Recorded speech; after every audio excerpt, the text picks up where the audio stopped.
Alors, bienvenue sur la guidance libération. Je vais déjà vous expliquer pourquoi je vais appeler ça la guidance de la nouvelle année. Parce que c'est pas qu'on rentre dans une nouvelle année, calendairement parlant, mais presque. On peut appeler ça un nouveau cycle, fin de cycle, peu importe. Vous l'appellerez comme vous voudrez. Clairement, il est plus temps de vouloir comprendre les choses, entre guillemets. En fait, c'est comme s'il nous disait, il est temps maintenant de savoir ce que l'on veut. Si tu veux comprendre, c'est une phase, et si tu veux guérir, c'en est une autre. C'est comme s'il allait avoir deux voies, en fait, qui sont libres à chacun, parce qu'on a toujours le choix de vouloir comprendre ou de vouloir guérir. Des fois, ça va de pair, et des fois pas. Et là, on rentre dans une vague où, entre guillemets, il faut faire un choix. C'est-à-dire, le fait de ne plus vouloir comprendre, mais de vouloir guérir, c'est le fait de renoncer à une partie du mental qui veut avoir des réponses. Ça remet en question beaucoup de choses, même ma façon à moi, donc ça remet en question beaucoup de choses pour tout le monde. Et je me rends compte aussi que ça remet en question la façon aussi que j'avais de mener les consultations et les personnes que j'acceptais, que j'accueillais, que j'accompagnais. C'est-à-dire que pour toutes les personnes qui seront dans le choix de vouloir comprendre, de voir cette partie du mental qui va vouloir avoir absolument des réponses sur ce qui se passe, ça sera plus possible. On sera plus sur la même longueur d'onde. Donc elles seront prévenues, entre guillemets, que ce thème-là ou cette demande-là ne sera pas traitée par moi parce que, alors j'allais dire, c'est pas une demande du cœur.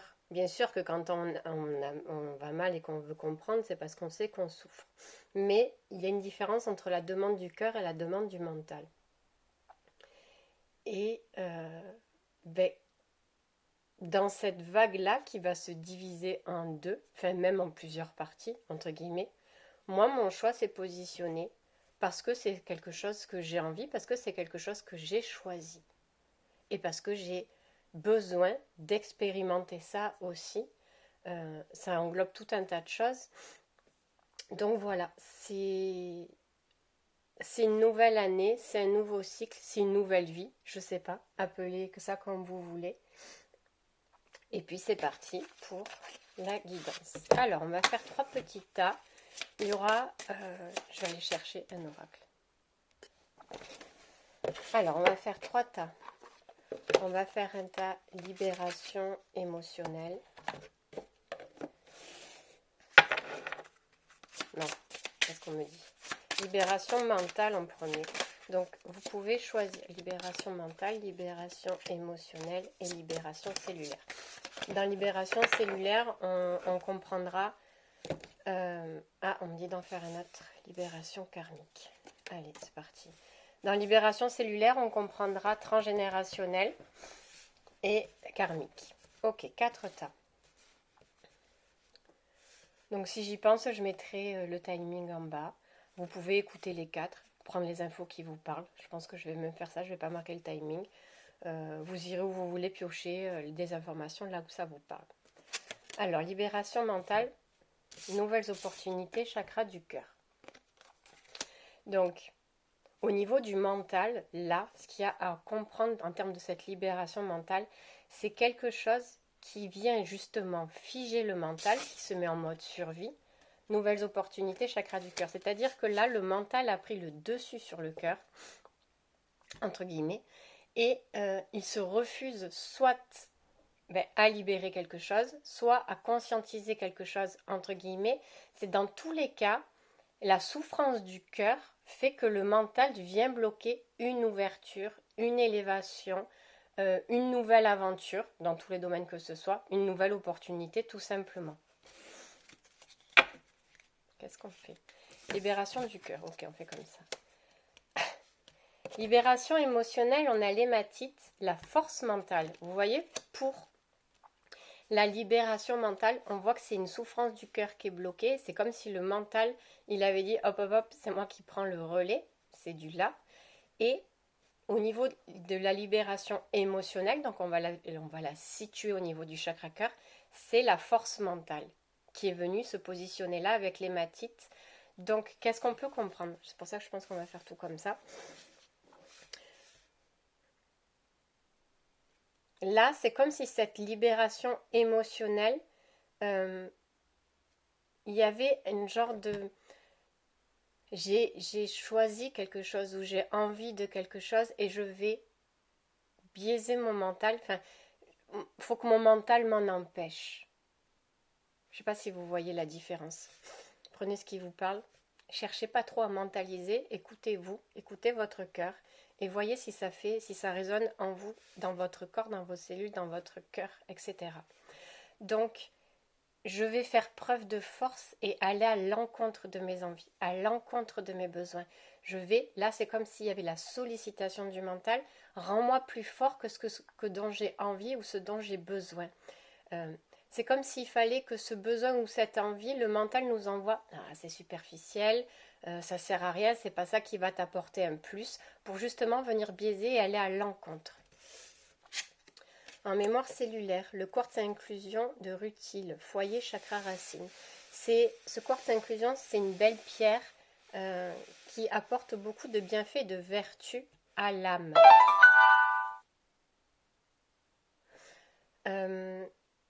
Et donc, dans cette libération cellulaire, c'est parce que l'âme allait pouvoir se déployer que ça allait venir. C'est comme s'il y avait une dualité entre l'âme et certaines mémoires transgénérationnelles, certaines mémoires cellulaires.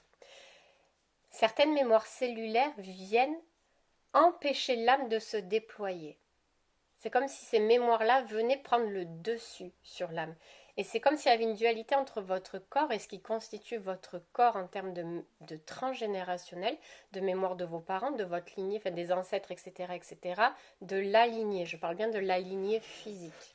Il y a des mémoires de cette lignée physique. Alors imaginez que vous êtes constitué d'un corps, de cellules où votre lignée physique, biologique, entre guillemets, est à l'encontre, c'est un exemple, mais c'est pour vous montrer, de tout ce qui est spiritualité, de tout ce qui est l'invisible, etc., etc. Et vous, votre âme, votre profond appel d'âme, c'est de déployer justement une activité dans la spiritualité, dans l'invisible, etc., etc.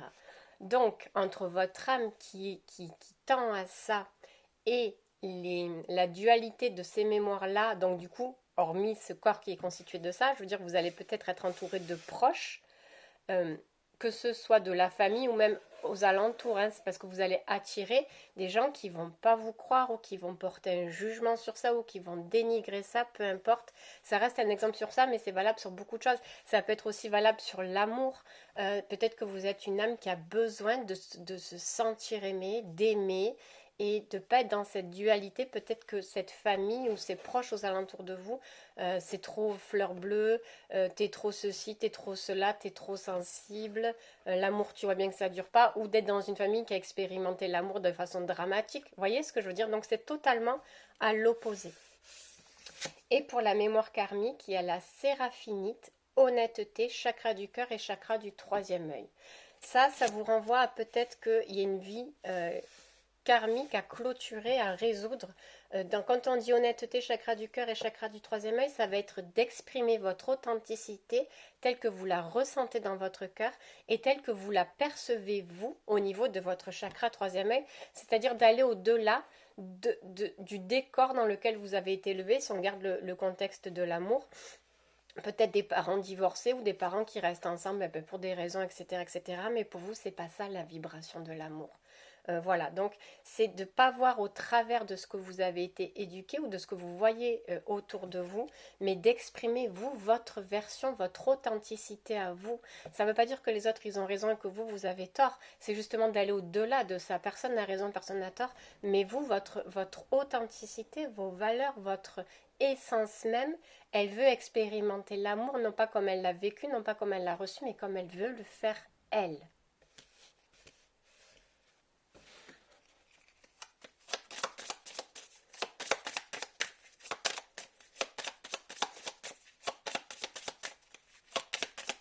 Donc ça sera positionné dans les domaines qui vous parlent. Si ça ne vous parle pas là, arrêtez tout. Allez voir une autre vidéo. Voilà, donc là le mental, c'est comme si il vous disait reste comme ça. Reste comme tu es, va pas chercher plus loin, va pas creuser plus loin, tu vas faire remonter des vieux dossiers, tu vas remuer des choses désagréables, t'es pas bien là, tranquille, regarde, voilà, ça va, ça va pas, il y a des jours avec, il y a des jours sans, c'est comme pour tout le monde, etc. Va pas t'ouvrir à des nouvelles choses. Le mental, voilà comment il essaye en fait de vous dissuader justement de vous reconnecter à tout ce qu'on vient de dire avant. Le cœur, les envies,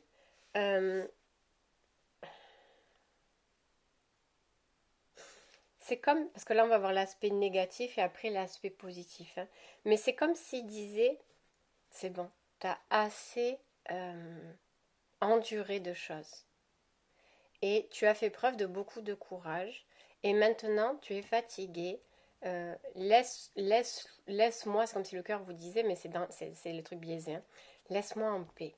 Tu vois, c'est comme si le mental il disait c'est bon, t'es pas bien comme ça, etc., etc. Et le cœur, il y avait cette partie en vous qui disait faut le laisser tranquille maintenant. Si je vais m'ouvrir à des nouvelles choses, etc., etc., qu'est-ce qui va m'arriver? Est-ce que je vais souffrir? Est-ce que je vais pas souffrir?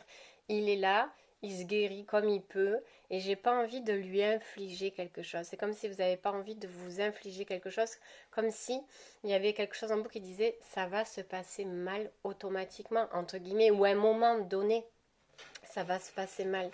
Donc, j'essaye de dominer mes envies, mes pulsions, mes désirs, mes rêves. Et je reste dans cet état-là.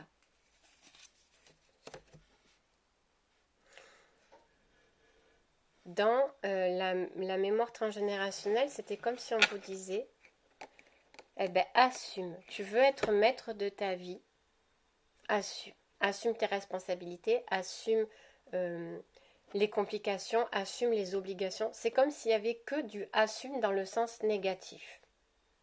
Et du coup, dans votre façon de vouloir faire les choses, entre votre âme qui voudrait vibrer quelque chose et, comme on a dit tout à l'heure dans le transgénérationnel, quelque chose qui vient l'étouffer, c'était assume, si tu veux faire vraiment ce que tu veux, il va falloir en assumer les conséquences.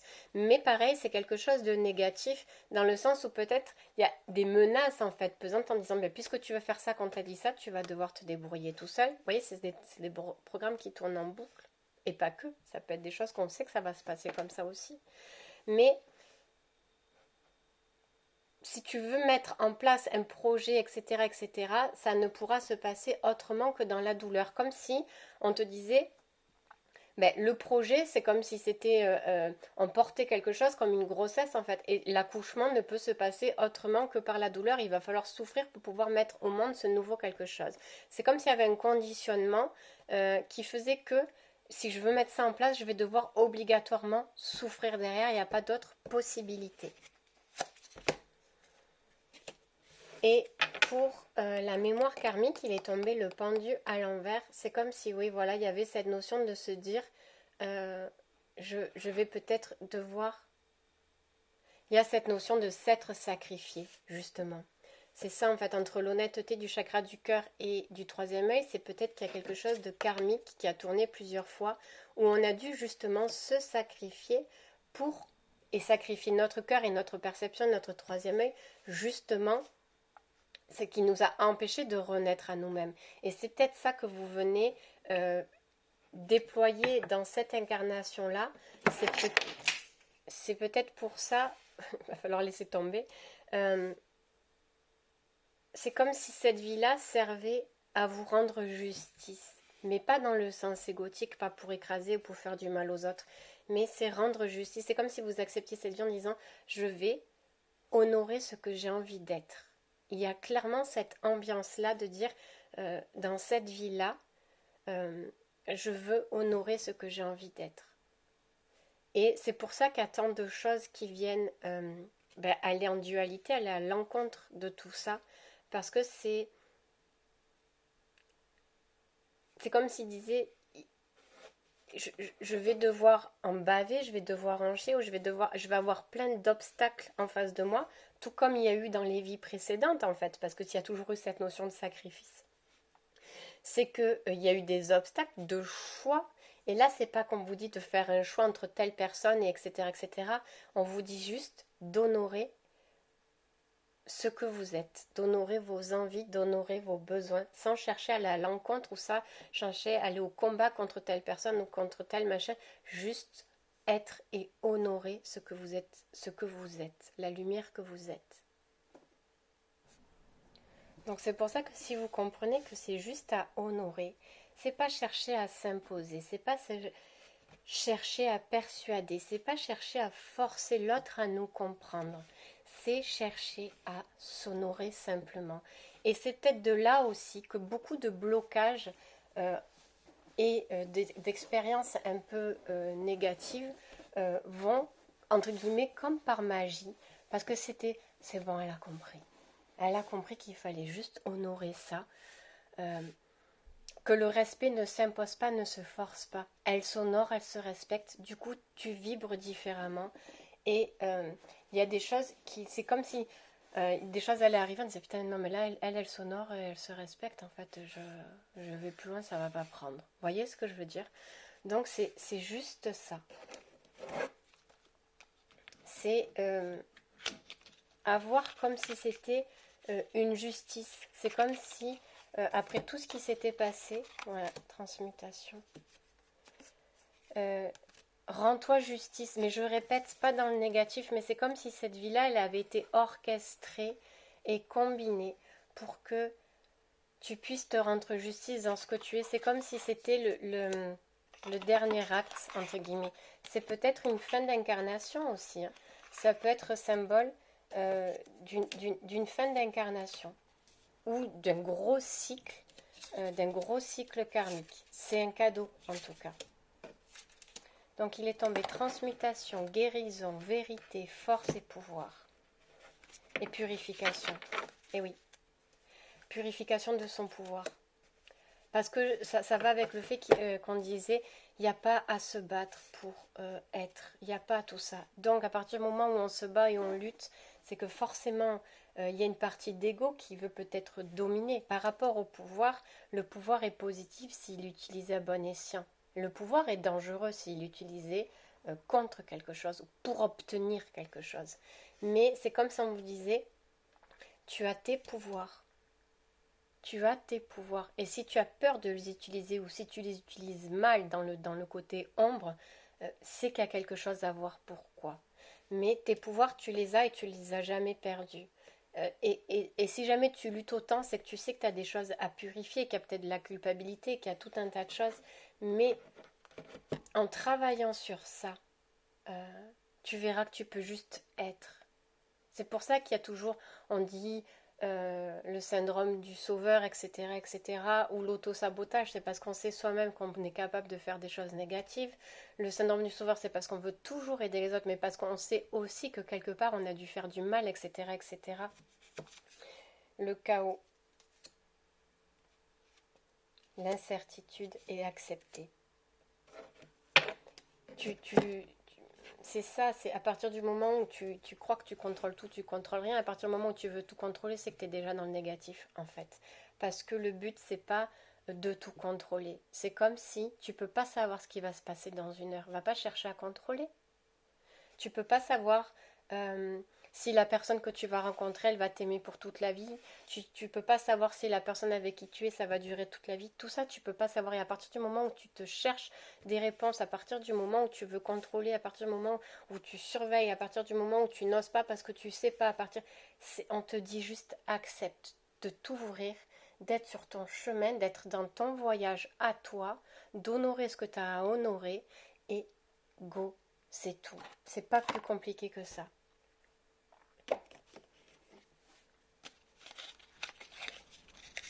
Donc ça reste une guidance. Elle n'est pas privée, c'est pas la vôtre. Prenez uniquement ce qui parle pour vous. Pas tout le monde peut être au même stade que tout le monde, mais ça peut faire des ouvertures d'esprit, donc prenez-les. Et voilà, ne vous formalisez pas sur tout ça. Il y a peut-être des personnes qui ne sont pas du tout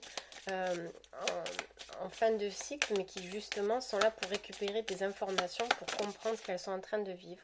Donc respectez la guidance, respectez-vous, ne vous malmenez pas en disant il faut que j'arrive là, etc. Tout le monde est différent, il y a des informations qui vont parler pour tous, d'autres pas. Voilà. Acceptez la lumière en tout cas dans votre vie. Ça c'est pour tout le monde, c'est pareil. Alors, la prêtresse est tombée à l'envers sur le mental. Sur l'émotionnel, choisis ta voie.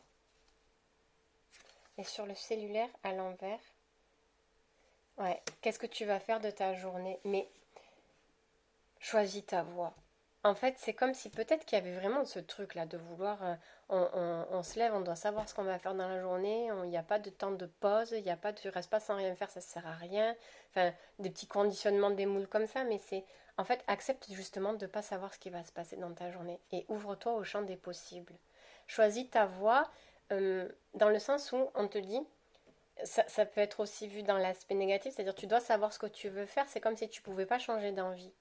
T'allais être une girouette en fait si tu changes d'envie. On te dit, choisis ta voie. Et petit à petit, tu vas comprendre qu'il y a des choses qui te plaisaient avant, qui te plaisent plus, tu as le droit de les laisser. Tu veux faire 40 choses à la fois, tu fais 40 choses à la fois à partir du moment où ça t'apporte quelque chose. Et il ne faut pas que ce soit par fuite ou par peur de terminer quelque chose, ou de se dire je ne suis pas capable de finir, j'entame quelque chose, parce que ça c'est pareil, c'est différent pour tous. Donc on te dit déjà d'arrêter de vouloir organiser tes propres journées parce que tu laisses du coup la place, pas de place à l'imprévu, pas de place à la magie, pas de place à la lumière, pas de place à ce que tu es. Tu peux pas tout contrôler. Ce que tu as envie là, eh ben, tu n'auras pas envie dans une heure. Et ce que tu as envie dans une heure, tu ne sais pas maintenant de quoi tu auras envie. Pourquoi tu fais ça? Pourquoi tu veux absolument contrôler, diriger quoi que ce soit? Je veux dire, même là, tu pars en voyage organisé, c'est très bien de faire des voyages organisés, il n'y a pas de souci. Mais si c'est tout, tac, tac, tac, tac, tac, tu vas peut-être passer à côté de quelque chose, en fait, que tu voulais, tu étais attiré par ça. Ah ouais, mais j'ai pas le temps parce que là, il faut reprendre le bus ou il faut aller visiter le musée. C'est une image. Mais c'est comme si tes journées, elles étaient comme ça. J'ai pas le temps de faire ça, j'ai pas le temps, il faut que j'aille faire ça. Et du coup, tu laisses la place à rien. Pas même à la vie en toi, en fait. Donc ne réponds plus à ces appels du mental, à ces appels d'obligation, à ces appels de contraintes. Laisse-toi des portes ouvertes, laisse ton cœur ouvert à des envies. Mais si tout est réglé, d'un coup tu as envie, je sais pas, de prendre une heure pour aller faire ça, tu vas t'empêcher de faire ça. En fait, c'est pas. Il faut arrêter le côté militaire aussi des choses. Il faut te laisser. Bien sûr qu'on a tous des impératifs en fait dans la journée, mais on ne peut pas se construire sur que des journées d'impératifs. Il faut laisser aussi la place à l'imprévu. Libération, désencombrement, chakra du cœur. Ça, c'est parce que oui, peut-être qu'il y a des fuites de souffrance, donc du coup, on se suractive sur des choses, on se met des choses dans la journée pour que ce soit bien blendé, pour justement pas être seul au calme, à rien, parce que c'est comme si on se disait, ben, on va être submergé par quelque chose. Il y a peut-être des attachements, il y a tout un tas de choses qui fait que tu n'arrives pas à te mettre dans des états où je laisse la magie entrer, en fait. Donc ça, c'est différent pour chacun.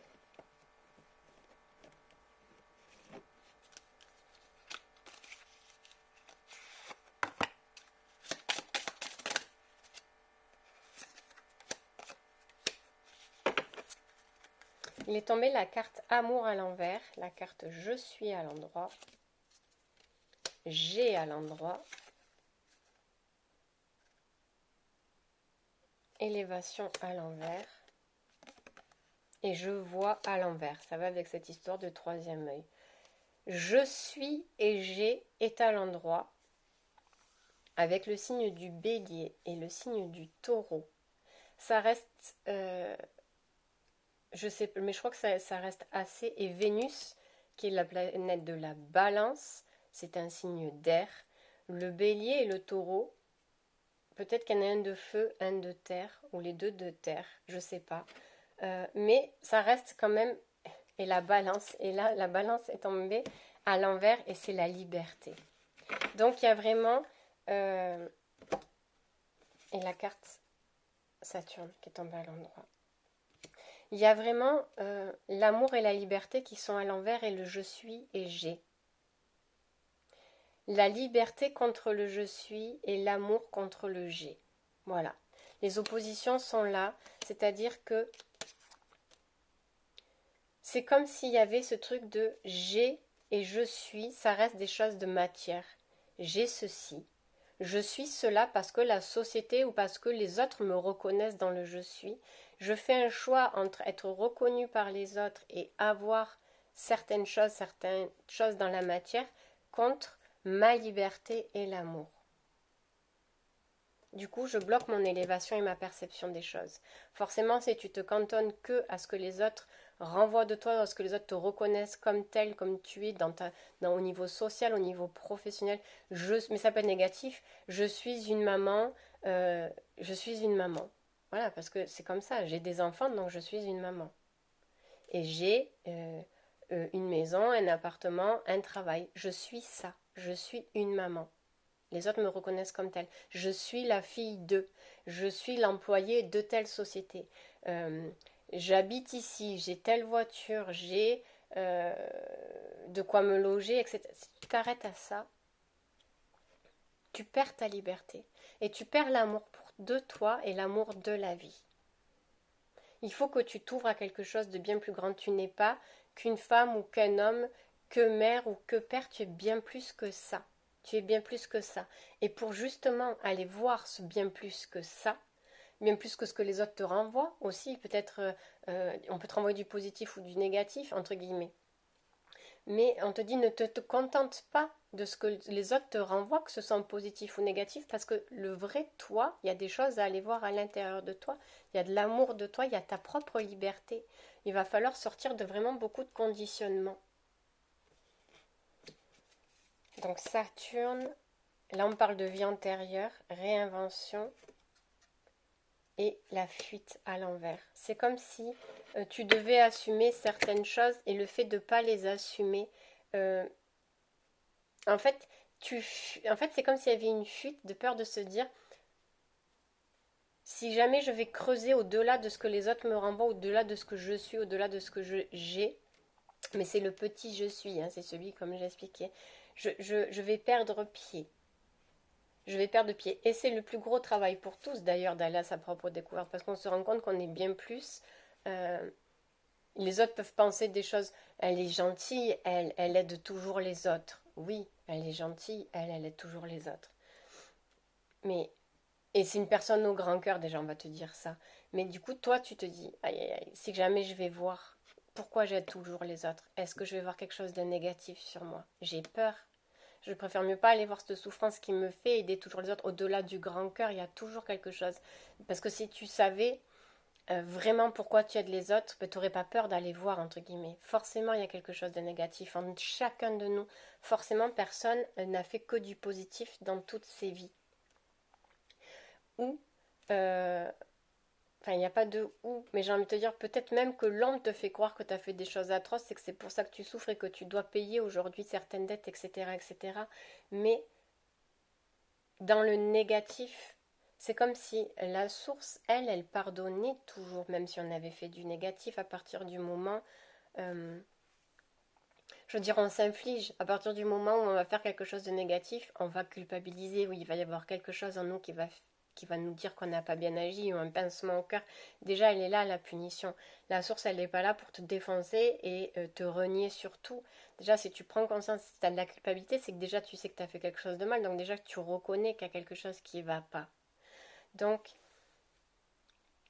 c'est pas le fait de vouloir être ce que l'on est au-delà de toutes les structures, au-delà de tous les conditionnements, au-delà de tous les blocages. C'est pas fuir non plus la vie telle qu'elle est. On sait que la vie, elle n'est pas facile, c'est sûr, mais on sait qu'on a la possibilité de se l'améliorer, de se la rendre belle, sans pour autant fuir Comme je répète, il y a des contraintes, il y a des machins, il y a des trucs partout pour tout le monde. Je sais pas, tu dors pas, entre guillemets, tu as envie d'aller faire un tour chez Cultura ou d'aller faire tes courses, tu peux pas, c'est fermé, tu vois ce que je veux te dire, le magasin il n'est pas ouvert. Donc ça reste un exemple, mais il y a des contraintes, il y a des cycles à respecter, horaires, d'obligations, et encore l'obligation, si tu arrives à te tourner le truc, c'est même plus une obligation. Même le ménage, parfois on peut se dire, ben, ça me gonfle, il faut le faire, mais si tu arrives à te tourner le truc en toi en te disant, ben, parce que j'ai envie d'avoir une maison propre en fait. J'ai juste envie d'avoir une maison propre. Du coup, c'est pas putain, fais chier, faut faire le ménage, c'est je sais qu'il y a ça à faire, là ça me saoule un peu parce que j'ai envie. Alors va faire autre chose si t'as envie, tu le fais après, t'es pas un jour près non plus, entre guillemets, tu vois.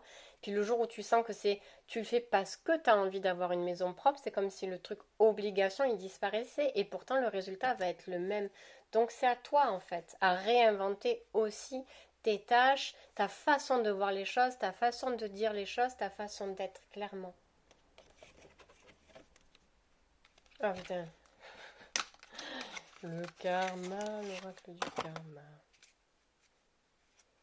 Intuition protégée.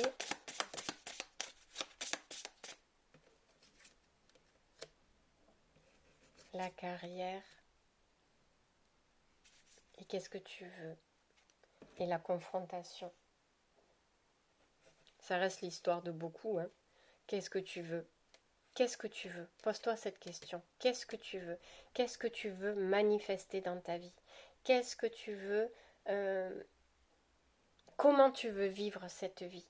Voilà, clairement, la protection de l'intuition, parce qu'il y a cette peur aussi de se faire confiance, confiance en ses envies, mais est-ce que réellement on a déjà été connecté à ça? Est-ce qu'on nous a toujours dit fais ce que tu veux? Moi, quand je l'ai entendu, le fais ce que tu veux, c'était assez négatif, ça voulait dire démerde-toi en fait, tu vois. Mais qu'est-ce que tu veux?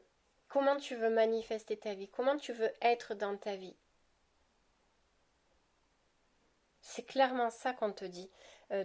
Et c'est pas partir en dualité contre l'extérieur ou contre toi en fait. C'est qu'est-ce que tu veux pour toi. Saisis ta chance, saisis ta vie et réponds à ces questions-là. Parce que ces questions-là, elles sont différentes. Les réponses seront différentes pour tout le monde. D'aller de dire au-delà de je veux aller bien, etc., etc., c'est tout le monde ça. Mais toi, qu'est-ce que tu veux dans toi, en fait, clairement? Qu'est-ce que tu pourrais faire pour t'apporter ce mieux? Tu vois, qu'est-ce que tu pourrais changer? Pas changer toi, changer ta vision, changer quelque chose de physique aussi que tu peux changer. En fait, clairement, je me sens pas bien. Entre guillemets, je donne un exemple, c'est comme si à la maison, tu avais le meuble de la grand-mère, etc., etc. Tu l'as parce que c'est émotionnel, c'est le meuble de la grand-mère, mais en fait, il te plaît pas. Mais c'est comme si tu t'obligeais, c'est un exemple, mais on le fait pour plein de choses. Tu t'obligeais à avoir ça dans ta maison, mais en fait, c'est émotionnel, c'est pas, ça te relie à quelque chose. Mais est-ce que c'est ce que tu as envie? Est-ce que c'est ce que tu as besoin?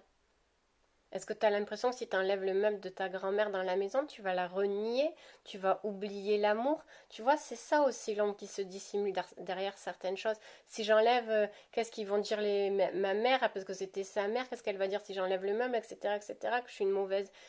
Tu vois ce que je veux te dire? Donc, c'est valable pour le meuble, mais c'est valable pour tout. C'est pour vous donner un exemple. Qu'est-ce que tu veux?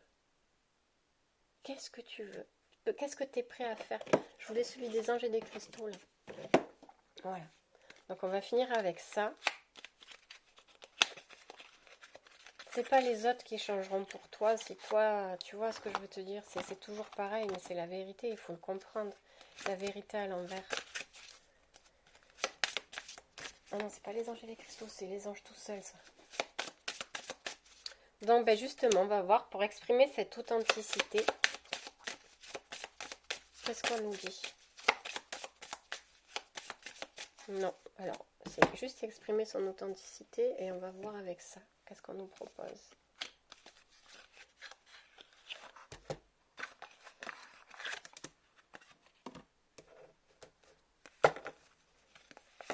Donc il y a celle-là en premier. Il y a cette façon de arrête, enfin occupe-toi de toi. Déjà pour avoir ta vérité, occupe-toi de toi dans le sens arrête de fuir justement tes propres envies, tes propres besoins, arrête de vouloir plaire et servir aux autres aussi.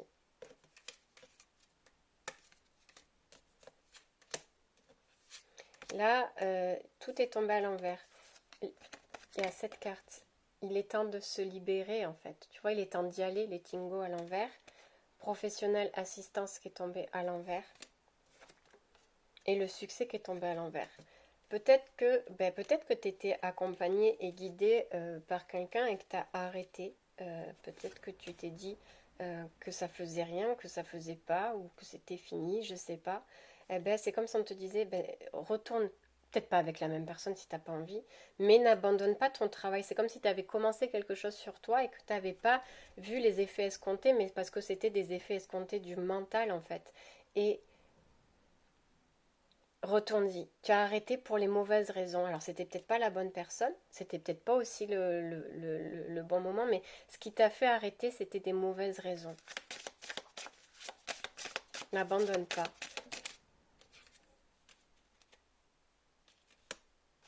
Et reconnecte-toi à ta force et à ta puissance. N'en aie pas peur. Si tu en as peur, je répète, c'est parce qu'il y a des choses à purifier, comme on a vu tout à l'heure. Mais ta clé du succès, elle est là aussi, tu vois. Donc n'abandonne pas. Et c'est vraiment important pour tout le monde en fait, d'être connecté au cycle de la vie aussi. Et de ne pas se déconnecter de son mental, de son cœur, de son corps. Tout doit pouvoir faire union en fait. Tu vois, enlève les masques et le nouveau commencement. Voilà pour cette guidance. Et la réunion. Ça peut être la réunion à soi, peut-être une rencontre, etc. etc. hein. Mais voilà. Voilà pour ton nouveau commencement.